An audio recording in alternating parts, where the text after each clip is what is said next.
الحمد لله الذي أنزل على عبده الكتاب الحمد لله এই গরুর কাছে কি শিক্ষা ফেলে আদম সন্তান? একটা গরু ঘাস লাগ ফাইতেছে না, ওই গরু ওই মাথা দিয়ে ওই যে গরুটা ফাইতেছে তাকে ঠেলে দিতেছে ঘাসগুলো, আর আমরা আদম সন্তান একটা বিরিয়ানি প্যাকেট নিয়ে মানুষকে মেরে ফেলতেছি আমরা। হা হা, একটা সিঙ্গারার জন্য আমরা ইমান বিক্রি করে ফেলতেছি, একটা চার জন্য ইমান বিক্রি করে ফেলতেছি আমরা আদম সন্তান। বড় সময় এলে একটা চার জন্য, একটা সিঙ্গারা সমুচা খাওয়ার জন্য নিজের ইমান আমানত বিক্রি করে দিতেছি।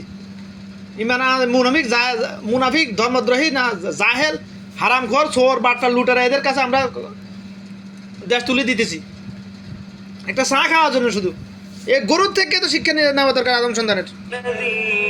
হ্যাঁ, أنزل على عبده الكتاب আমরা নিজে বিরিয়ানি খাইতেছি ফাঁসের ঘরে, কেউ الله الذي শাকসবজি খাইতে ফাইতেছি না, এটা চিন্তা করে, এটা দেখি না কেউ খেয়াল করে। অতটা এটা আমার রাসূলের নির্দেশ, এটা প্রতিবেশীর খোঁজ খবর নেওয়া এটা ওয়াজিব, সুন্নত না, খালি সুন্নত মুস্তাহাব না, এটা ওয়াজিব। এটা أنزل